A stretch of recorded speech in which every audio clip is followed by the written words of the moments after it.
For the first time in 7 months, the World Heavyweight Championship was defended on Monday Night Raw. The question is, did Jey Uso win it or did he lose it? Hello, my friends. Welcome to the Wicked Bitter channel. I'm Travis. Thank you for checking out this video. If you are new here and you love WWE, you love pro wrestling, this is the channel for you. We are over 3,500 subscribers. We have some new ones recently. Welcome in. Happy to have you. Glad you're here. Stay a while.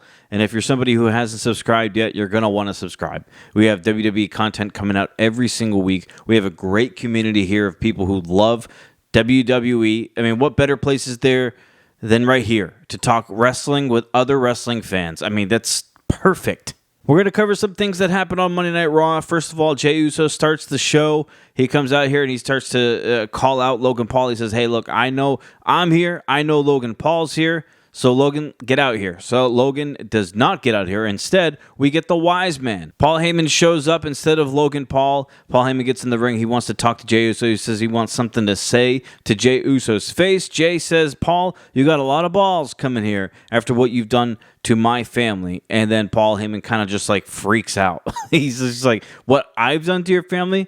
Let's talk about what you've done to your family. And so Paul Heyman ends up running down the list of why he did what he did to Roman Reigns, why he did what he did to CM Punk. He says that, Punk was his best friend, but Punk put him in a position where he had to choose, whether to back Roman Reigns or to back CM Punk. And then for Roman Reigns, he's mentioned it before. Roman Reigns, after losing the title to Cody Rhodes at WrestleMania 40, he kind of left Paul Heyman high and dry, and I left Paul Heyman with Solo Sikoa and Jacob Fatu and the Tongans. So Paul Heyman is just like flipping out, saying that, he's always the scumbag. He's always the liar. He's always the guy who betrays people. He said, not this time. No, not anymore. Not this time. I'm not the one that's the bad guy here. I'm not the one that's the bad guy. Punk and Roman Reigns are the bad guys. Paul Heyman then offers Jey Uso a favor. And this is interesting because now Paul Heyman's starting to do this a lot now. This is becoming the gimmick or the shtick or the character here of Paul Heyman and Seth Rollins, where they're just granting people favors. They're offering people what they perceive as favors. And they're acting like they're the ones that can do the favor for these people, as if these people are asking for these favors when they're really not. So they're coming up with these proposals. They're throwing it in people's faces and asking them to accept the offer because they're trying to do them a favor. And we get one again. We get one again here from Paul Heyman to Jey Uso. Paul Heyman says that title that you have, Jey, is power, and you don't have the power. You can't control the power. You don't even have what it takes to be in power like it needs to be if you're going to have this title. So he offers Jey Uso, I'm going to do you a favor here. I'm going to let you pick the day and the time to face Seth Rollins for the World Heavyweight Championship.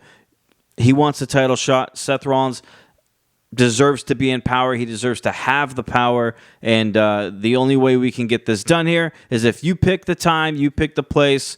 That will be our favor to you. We'll help you. We'll let you find the best time for you possible for you to lose this title, Seth Rollins. Jey Uso backs down Paul Heyman and he says, you know what? I can pick the time and the place. Then right now, I'm going to pick tonight. So Monday Night Raw's main event will be Jey Uso versus Seth Rollins for the World Heavyweight Championship. Another moment I want to talk about that happened on Monday Night Raw. AJ Styles confronts the Judgment Day backstage. Of course, we are out Liv Morgan right now because she's off filming a movie, which is great for her, happy for her. It was reported that Liv and Raquel are not going to relinquish the tag titles. At this point, what are we doing with the tag titles anyway, right? We just released an actual tag team in the women's division, and then we split up another tag team in the women's division in Jakara Jackson and Lash Legend. So I don't know what's going on with these tag titles in the women's division. I feel like they're the most useless titles in WWE right now, almost at the level of the 24/7 championship that just got discarded and just left behind. I wouldn't be surprised if we did the same thing with these women's tag team titles because, honestly, there is no point for them. But that is besides the point of what I'm getting into. AJ Styles confronts Judgment Day. He says, "What's up, Prince?" to Finn Balor. A lot of people think that he mistakenly said that. I don't think he did. I think he meant to. I don't know if it's just a tease. Plus, Finn Balor has had before like his Titantron say Prince on it, so it's not like it's a hidden thing that people understand that Finn Balor's name in another company or before WWE was Prince. So yeah, I like that AJ Styles confronted Judgment Day here. It was a cool way to see Finn Balor and AJ Styles kind of interact again, and Finn Balor looked like I tried watching his face the whole time. It's like he had. I feel like something's up here. Like, I don't know how to explain it. But anyways, AJ Styles says to Dominic Mysterio that, hey, I don't care who wins between you and Penta. Whoever does win, I'm coming for that Intercontinental Championship. Now, people want to make fun of the way he said all of this. The promo, it wasn't flawless. AJ Styles had a couple of hiccups. Whatever, that's not the gist of it. We're not here to run down the man. We're here to get excited for the possibility of what we're about to see. So I think that Finn Balor may be joining forces here with AJ Styles soon. We've been trying to think of a way to get Finn Balor out of the Judgment Day, and for me, I'm all for it because I want to see Finn Balor get a push. I want to see him go back to what he used to be. I want to see the Demon Finn Balor. I want to see Balor and AJ Styles do something, on the main roster, because for so long these two guys have been overlooked. I would love to see them either pair up or start a faction or something. And speaking of, when Jey Uso was on his way out to the ring for his match, we saw in the background Finn Balor talking to Roxanne Perez. What could that be? I don't know. Roxanne's been hanging out with Julia lately. Does Finn Balor try to convince Roxanne to team up with Julia and take the tag titles off Liv and Raquel and then join Finn and AJ Styles? I don't know. That's just me speculating. I'd be here for it, though. We get a Becky Lynch and Lyra promo again, like we did last week. I loved this one more than I liked last week's.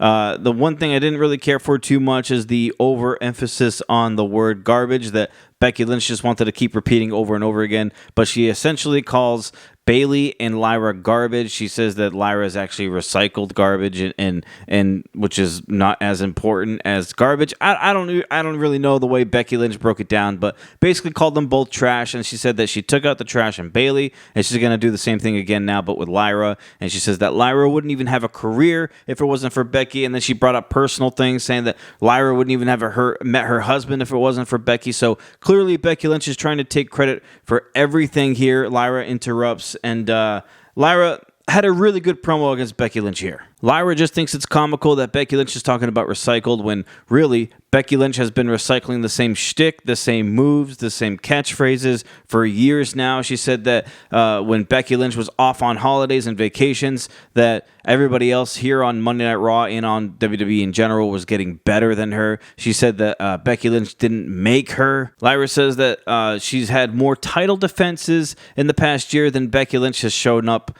to work, which I thought was a really good line. Becky Lynch says that, yeah, everyone got better when I wasn't here because I wasn't here for them to compare themselves to me too. I thought that was a good comeback from Becky. Basically, these two end up brawling again. And I thought this was great. Before they started brawling, they had some good jabs back and forth verbally to one another. It got us building up to this match that they're going to have at Backlash for the IC Championship. Finally, we get a good story, or a decent story at least, for the Intercontinental Championship for the women here, because the mid-card title for the women's have not been great.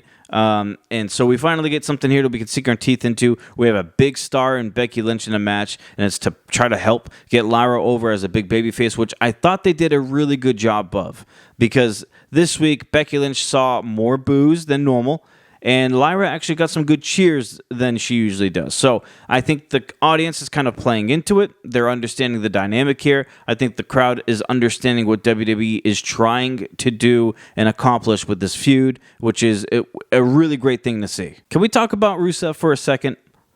I love Rusev. Big fan of his, always have been. It's Rusev Day every day. My question is, I know it's early. Because the man just showed up a couple of weeks ago, last week, whatever it may be. But he destroyed Otis, destroyed Tozawa. And destroy I'm using loosely because he didn't really have a dominant match against Otis. He kind of had a good back and forth, and Otis kind of took it to him for a little bit. So it's not like he just, squashed him or anything like that. But he ends up beating Otis. He ends up beating Tozawa. I know it's early, but what is the plan with Rusev? Yeah, is that fair to ask? I've seen Rusev's career play out. I've seen how he was in WWE. I've seen him get over with the crowd organically, only for it to really not go anywhere. Is he going to be a world champion? I mean, you look at Rusev and you say, this guy right here is huge. He could be, I mean, physically, he is huge. He looks like he would be a world champion. This guy looks like he would ready to rip anyone's head off. So what's the plan with Rusev this time around? Is he just going to be beating up on tag teams like Otis and Tozawa, or is he going to beat up on like New Day or whoever else you want to throw at these guys, at Rusev? What's the plan? Is he going to be a world champion, or is he just going to be like what he was before, where WWE doesn't really know what to do with him? They kind of have him in a story that nobody really gets behind him on. He's just there to beat up on people and make them tap out to the camel clutch. What's the plan? I know it's early. Like I said, I know it's early with Rusev, but what are we going to do with him? Are we just going to let him waste away like before, or are we going to do something big with him? It's a big time in WWE right now. There's a lot of people getting over. There's a lot of people being considered as top dogs.